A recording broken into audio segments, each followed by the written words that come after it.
Selamat pagi, siang, sore, malam. Perkenalkan, nama saya Kevin Avalia Riyadi dari SDSDMA dengan NPM 1906-2989973. Pada kesempatan ini saya akan mempresentasikan bagaimana cara mengelola payroll employee dengan menggunakan aplikasi Udo. Pada kesempatan ini saya akan menjelaskan bagaimana seorang manajer HR dari suatu perusahaan akan mengelola gaji dan mengatur struktur payroll untuk dapat memproses gaji karyawannya. Peran yang akan bertanggung jawab pada skenario ini di sini adalah pertama Hana, manajer HR dari PT kita, dan Rahi, employee yang akan diproses gajinya.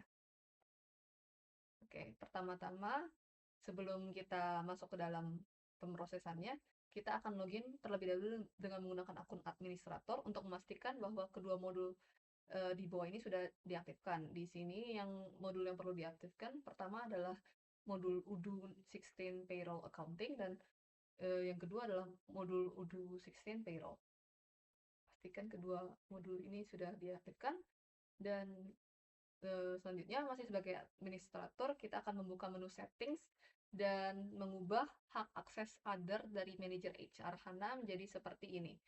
Ini diubah jadi manajer dan untuk hak akses Rahi diubah menjadi seperti ini. Untuk payrollnya menjadi officer. Kemudian untuk proses pengelolaan payslip-nya itu sendiri kita akan melakukan beberapa tahap dulu. Yang pertama adalah kita akan membuat salary role categories. Yang kedua kita akan membuat salary roles. Ketiga kita akan membuat salary role structure. Keempat kita akan membuat contracts untuk employee bersangkutan. Dan kelima kita akan membuat payslip untuk employee tersebut. Ya, pertama-tama kita akan mengatur salary role categories. Oleh karena itu, kita akan login terlebih dahulu dengan menggunakan akun manager HR Hana. Di sini kita login dengan menggunakan akun Hana. Dan kita untuk mengatur salary role categories itu kita perlu mengaktifkan terlebih dahulu developer mode dengan melalui menu settings. Di sini kita buka menu settings dan kita aktifkan developer mode-nya. Kalau sudah diaktifkan, kita akan buka menu payroll. Pada pojok kiri atas ini akan ada pilihan payroll, dibuka menu payroll dan kita akan di navbar payroll ini ada configurations, dan kita buka salary role categories di dalamnya. Jadi tampilannya akan seperti ini. Kita akan membuat salary role categories nih ya. Kita akan di sini yang akan kita buat itu ada 9 salary role categories. Untuk menginisiasi pembuatan, kita bisa tekan tombol new pada pojok kiri atas ini. Dan kita akan mengisi kriterianya seperti tabel di bawah ini. Di sini saya akan melampirkan 9 salary role yang perlu dibuat dan konfigurasi yang perlu diatur. Di sini konfigurasi yang perlu diatur hanya kodenya. Jadi pengisian detailnya kan salah satunya contohnya adalah seperti ini. Hanya perlu diisi field, code. Untuk parent bisa dikosongkan saja. Jadi untuk name sama code-nya itu bisa disesuaikan seperti tabel di atas. Oke, ini salah satu contohnya ada 9. Saya tidak bisa memasukkan ke 9-9-nya. Ini salah satunya saja. Berikut adalah tampilan laman salary categories apabila berhasil dibuat. Ini saya udah filter salary rule yang kita saat ini buat. Jadi ini ada annual, netto sampai potongan. Dibuat 9. Sekarang kita akan mengatur salary rules yang akan dipakai nantinya. Masih pada navbar payroll, di bagian configuration ini ada pilihan salary rules. Bisa dibuka dan kita akan menekan tombol new untuk menginisiasi pembuatan. Di sini kita akan membuat 19 salary rules. Ketentuannya bisa ada seperti ini. Ini ada ketentuan yang perlu diatur itu. Pertama ada untuk field name, field category, field code, amount type, dan amount-nya sendiri. Nah, untuk amount type-nya kan ada yang pertama ada fixed amount sama yang Python code. Untuk Python code itu bisa ditulis seperti ini, langsung seperti ini. Bisa result sama dengan contract.wage misalnya untuk gaji pokok. Yang lain juga dibuat aja seperti ini langsung sama persis. Untuk kalau misalnya pas diatur Python code itu kan ada komen-komennya ya, itu bisa dihapus. Jadi isinya untuk Python code-nya cuma ada isi kodenya ini saja. Nah, berikut adalah salah satu contoh konfigurasi yang dibuat untuk tunjangan tambahan. Kan saya mendapat pembagiannya tunjangan tambahan makan. Jadi saya isi ini namanya tunjangan tambahan makan, kategorinya diisi tunjangan, kodenya diisi ini T sama T, T, dan untuk amount type-nya fixed amount-nya ini 700.000, seperti itu. Nah, kalau misalnya 19 salary rules itu berhasil dibuat, tampilannya akan menjadi seperti ini. Ini ada banyak ini. Oke. Khusus untuk salary rule net salary, itu kita perlu melakukan pengaturan lebih lanjut. Jadi, pengaturan lebih lanjutnya itu untuk spesifiknya perlu diatur sequence-nya menjadi 200. Terus pada bagian accounting, kita ganti debit account sama credit account-nya menjadi seperti ini. Untuk debit itu diubah menjadi payroll, untuk credit diubah menjadi bank. Nah, untuk field debit account, apabila pilihan payroll yang ini belum tersedia, kita bisa membuat akun baru untuk payroll. Jadi, itu bisa dilihat di langkah berikutnya ini. Kalau misalnya di ini nanti ada pilihannya untuk create itu, nanti ditekan tombol, akan muncul pop up, nanti tekan tombol new, dan terus kita akan mengisi konfigurasi debit account-nya menjadi seperti ini. Isi code-nya, account name-nya, sama type-nya. Untuk type-nya menjadi current assets, terus ditekan tombol save and close untuk menyimpan. Kalau misalnya pas dibuka debit account-nya itu tidak muncul ada pilihan opsi untuk membuat new, kita bisa pastikan terlebih dahulu bahwa hak akses invoicing HANA itu adalah sebagai billing administrator. Karena selain dari itu tidak bisa membuat debit account-nya. Berikutnya kita akan mengatur salary structures untuk menetapkan diterapkan gaji employee-nya. Pada navbar payroll lagi, masih pada navbar payroll, ini configuration adalah pilihan salary structures. Bisa dibuka dan tekan tombol new untuk menginisiasi pembuatan salary structures baru. Untuk salary structure, itu kita akan buat detailnya menjadi seperti ini, konfigurasinya. Dibuat namanya menjadi salary PT kita, referensinya SS01, dan untuk salary rules-nya kita masukkan semua salary rules yang sebelumnya kita baru buat. Jadi 19 salary rule itu dimasukkan semuanya ke sini. Terus setelah salary structure, kita akan membuat kontrak baru untuk Rahi. Jadi kontrak barunya ini akan menghubungkan salary structure yang sudah kita buat sebelumnya itu. Nah, kita bisa buka pada menu employees, ada di navbarnya itu ada employees, dan dibuka contracts. Ini tampilannya akan seperti ini. Nah, kita akan cari employee kita untuk di simulasi ini. Saya menggunakan Rahi, jadi cari Rahi. Terus pada laman Rahi contract history-nya itu bisa ditekan tombol create. Dan kita akan mengisi konfigurasi kontrak barunya seperti ini. Jadi ini reference-nya, terus ini employee-nya pastikan masih sama Rahi, terus start date-nya pada saat pembuatan, dan end date-nya itu 2 tahun setelah pembuatan ini. Salary structure type-nya dibuat jadi employee, working schedule-nya 40 jam per week, monthly. Department-nya disesuaikan, employee kategorinya itu employee, salary structure-nya itu kita pilih salary structure yang baru kita buat, yaitu salary PT kita. Terus job position-nya ini disesuaikan, contract type-nya itu employee, HR responsible-nya HANA, ya, karena kita berperan sebagai HANA, dan salary journal-nya itu tetapkan payroll. Dan wage-nya disesuaikan pada bagian salary information. Nah, pada field salary journal ini, di sini kan kita buat isi payroll ya. Kalau misalnya belum ditemukan payroll-nya, kita bisa membuat salary journal baru. Detailnya akan seperti ini. Jadi payroll, terus ini profit account-nya adalah other income, dan loss account-nya adalah employee salary. Oke. Terus shortcut-nya PL, currency-nya dibuat jadi IDR. Oke, kalau sudah bisa di save and close. Setelah selesai, kontraknya sudah berhasil dibuat nih ya. kita akan mengubah statusnya menjadi running. Ini kita akan mulai menjalankan kontrak ini. Bisa ditekan tombol running ini, langsung ditekan untuk menjalankan kontraknya. Nah, berikut adalah tampilan kontrak apabila berhasil dijalankan. Ini bisa dilihat ini running. Berikutnya kita akan mengatur employee payslips untuk Rahi bulan ini. Kita bisa buka menu payroll, dibuka menu payroll, dan ini kan langsung ke halamannya employee payslips ya. Kita bisa tekan tombol new untuk menginisiasi pembuatan payslip baru.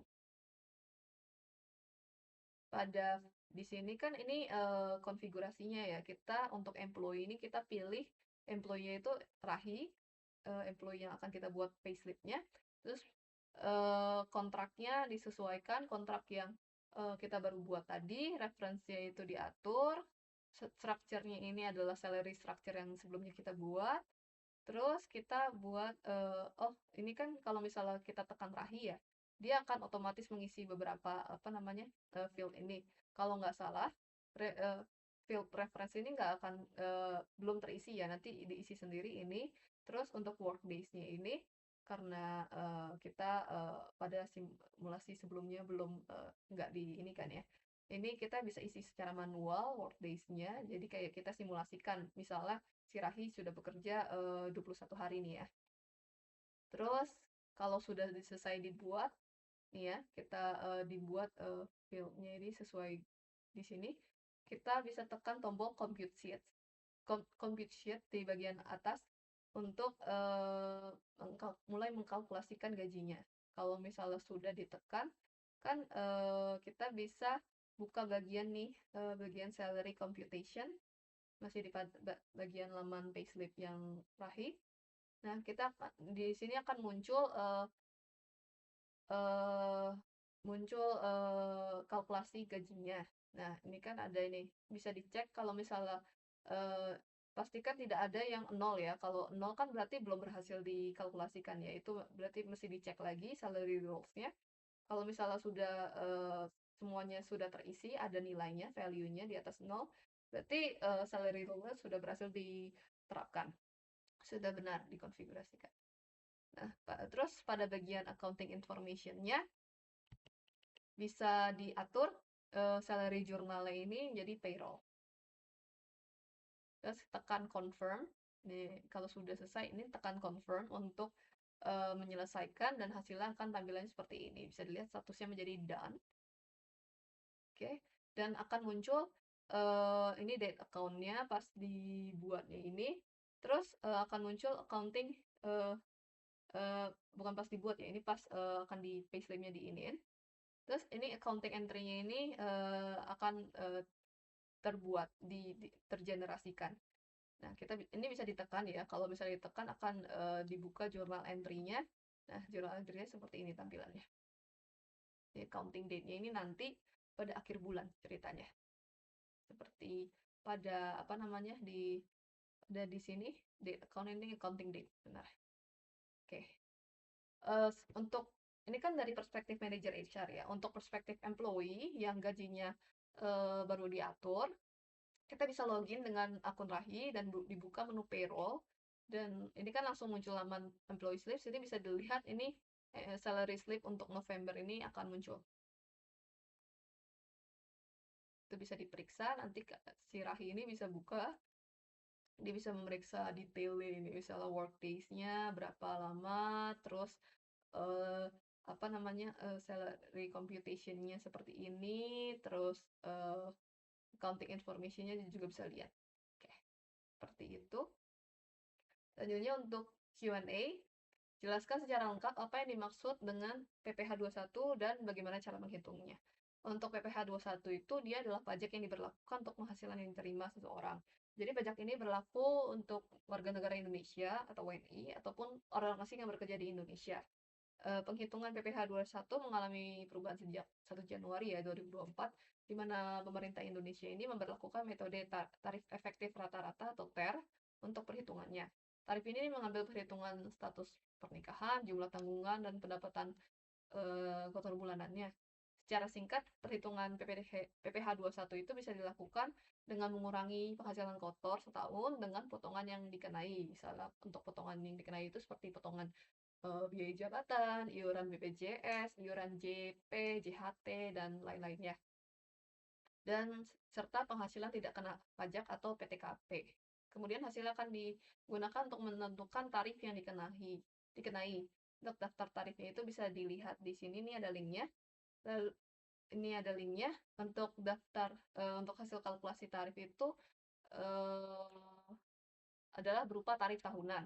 Untuk mendapatkan tarif bulanan itu bisa dibagi dengan 12 ya jumlah bulan dalam setahun. Berikut adalah contoh perhitungan yang saya dapatkan dari link yang di atas ini. Jadi misalnya nih ada penghasilan apa namanya penghasilan kotor nih ya. Ini nanti akan dikurangi oleh biaya jabatan, iuran. Misalnya di sini dikuranginnya ini cuma sama biaya jabatan dan sama iuran pensiun ya. Terus nanti hasilnya ini total dari biaya yang akan dikurangi. Terus nanti hasil pengurangannya adalah ini. Ini adalah penghasilan bersihnya. Nanti dikurangin lagi dengan PTKP-nya. Ini ada untuk wajib pajak sendiri, tambahan untuk yang sudah menikah, dan tambahan untuk yang mempunyai satu tanggungan ini dijumlahkan PTKP-nya ini, jumlah PTKP-nya terus nanti akan dikurangin ya ini sama jumlah PTKP-nya. Terus dapatkan penghasilan kena pajaknya berapa. Terus nanti bisa dari sini itu akan dikalkulasikan eh riset tarifnya ya. Ini kan berdasarkan ketentuan nih. 15% itu 83,8 juta dan 5% untuk 60 juta. Nanti dihasilkan ini berapa dan berapa dijumlahkan dan hasilnya ini adalah yang di hasil penjumlahan ini adalah tarif PPh 21 yang akan dipotong setahunnya. Jadi di sini kan dia akan menghitung untuk sampai November itu tarifnya berapa dan yang akan dipotong pada bulan berikutnya, bulan Desember itu berapa di sini contohnya. Untuk perhitungan yang lebih akurat dan mudah itu sudah disediakan kalkulator oleh Direktorat Jenderal Pajak. Ini bisa dibuka dari link yang ini. Terus jelaskan mengapa tunjangan dan iuran dari JHT dan JP berbeda persentasenya. Apa tujuan hal tersebut? Perbedaan persentasenya itu terjadi karena adanya perbedaan fungsi dan manfaat jaminan. Untuk JHT itu kan pada dasarnya adalah dana yang ditabung atas nama individu berkaitan yang bisa dicairkan sekaligus. Jadi iurannya itu lebih besar karena sepenuhnya akan dimiliki oleh individu langsung ya. Dan bekerja sebagai dia ini bekerjanya itu sebenarnya sebagai tabungan jangka panjang individu saja sih untuk misalnya kalau misalnya sekarang kan ya banyak juga yang pensiunnya itu nggak pada usia pensiun. Jadi ini tuh misalnya untuk orang yang pensiun dini sebelum waktu umurnya pensiun atau untuk yang berhenti bekerja eh, keluar gitu misalnya dan lainnya itu buat tabungan aja untuk sustain setelah kosongnya ini. Nah, untuk JP itu dia adalah iuran untuk penghasilan setelah pensiun. Jadi JP lebih kecil karena kan dia eh, dia itu dikumpulkannya itu dari waktu mulai bekerja hingga waktunya pensiun. Jadi kan jangkanya kurun waktunya kurang lumayan panjang ya. Jadi dikumpulkan kecil-kecil kan nanti juga lama-kelamaan bakalan besar dan itu bakalan jadi penghasilan bulanan yang diterima setelah pensiun nanti ditransfer gitu. Lalu lakukan eksplorasi dan simulasi jika Anda sebagai manajer HR ingin melakukan import bulky data kontrak employee sebagai salah satu kebutuhan payroll. Untuk melakukan import bulky data employee ini kan jadi bisa dilakukan ekspor data terlebih dahulu untuk melihat bagaimana bentuk master data yang diperlukan. Jadi itu bisa dari menu employee itu bisa uh, diekspor ya itu untuk employee-nya, untuk external ID employee itu penting. Terus untuk pada laman kontrak sebelumnya itu bisa diekspor juga untuk contoh misalnya kalau misalnya kontrak yang sudah dibuat itu kita buat itu bagaimana nanti tampilan master datanya nanti diatur ya untuk field yang diperlukan itu field apa saja. Nanti tampilan master datanya itu bisa diatur, kelihatannya sih seperti ini ya. Ini hasil ekspor saya. Ini ada field name, ini untuk reference-nya, external ID untuk external ID dari employee-nya, state-nya ini untuk statusnya, wage itu untuk wage. Ini jurnal ini untuk salary jurnalnya, HR responsible, eh, terus ini untuk contract type-nya, salary structure-nya, terus ini salary structure type, terus ini employee kategori kalau nggak salah, terus ini uh, work hours-nya berapa, terus ini ada start date sama end date dari kontraknya. Nanti diisi, bisa di copy paste saja atau ini untuk contoh saja ya, soalnya ya ini ada link untuk master datanya, master data yang ini. Lalu kita bisa buka, ini kan sebagai Hana ya, ingat ya. Lalu kita buka menu employee, di sini ada favorites, terus tekan tombol import records untuk melakukan import. Nanti akan muncul laman ini, bisa tekan tombol upload file untuk memilih file, tekan di import. Nah, untuk importnya ini beda ya dari sebelumnya kan.